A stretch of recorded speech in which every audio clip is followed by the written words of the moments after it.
What's up, guys? We are back with the 5 Things series, and this time it's 5 things that are sabotaging your prep.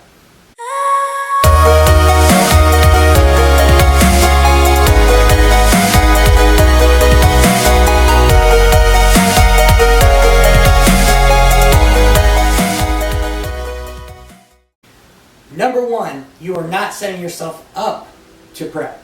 And there's 2 aspects with this. First of all, mainly with females that I see, they'll rebound off of the show, gain a bunch of fat, and their metabolism is still downregulated, and they think that they let their emotions get to them, and they think that they need to do another show to get back into shape, and they're not metabolically in the position to do another show.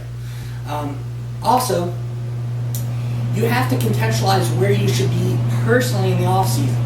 If you're someone that has a tendency, a hard time losing weight or getting lean, don't get freaking fat in the off season. You know, or if you're someone that has a hard time growing, push things and actually add tissue so that when you do prep again, that you're actually making advancements. So make sure that you are setting yourself up for prep. Number 2, stressful life situations.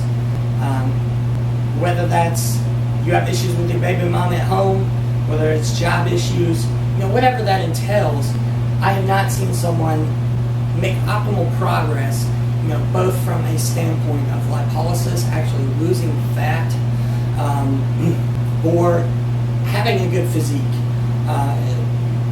in regards to muscle retention, etc. So 9 times out of 10, if you're in a very stressful life situation, you're going to be struggling with it. I mean, it's going to affect you both physiologically, and then on a daily basis, it's going to make the process hard. You're not going to want to get in there and train gung-ho like you should if you're focused on the goal and you're optimistic. You're not going to want to get up and do cardio. Every day is going to be a drag to you, and that's not what we want during the prep period. 3, you have an odd sleep schedule.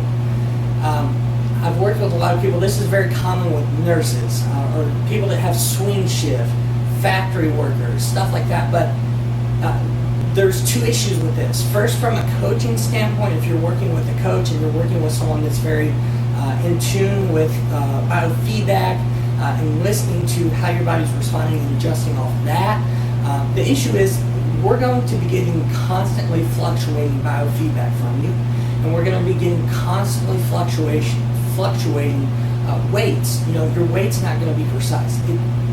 Weight's not the be-all, end-all, but it's a very good data point for us as a coach to confirm where you are at or where you're going or where we need to make adjustments.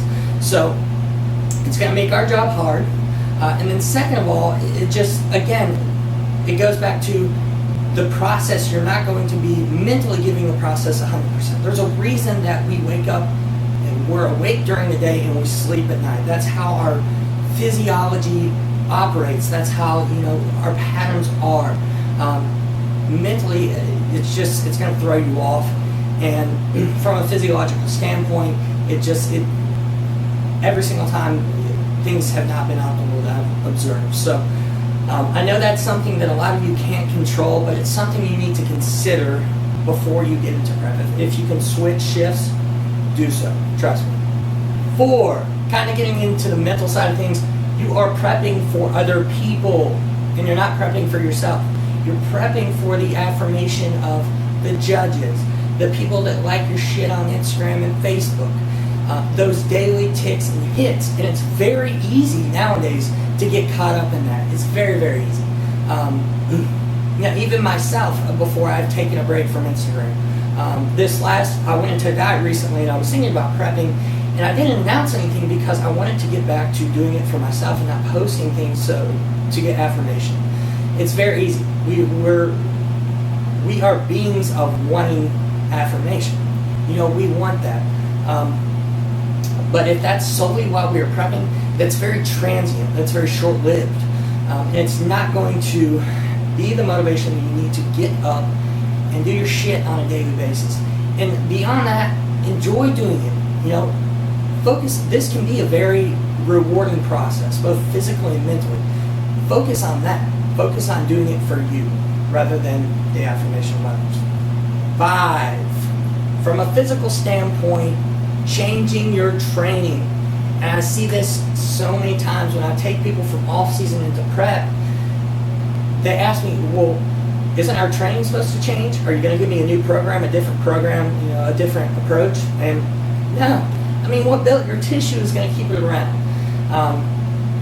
We're not going to go, from progressive overload compound movements, putting a lot of tension through your body, to a lot of high rep isolation movements. I mean, that's bad in two ways. First of all, it's not putting that stimulus on the fibers that we have worked to grow during off season, and then it's going to be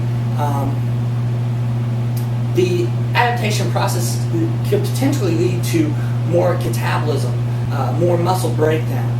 So stay as heavy as you can throughout prep.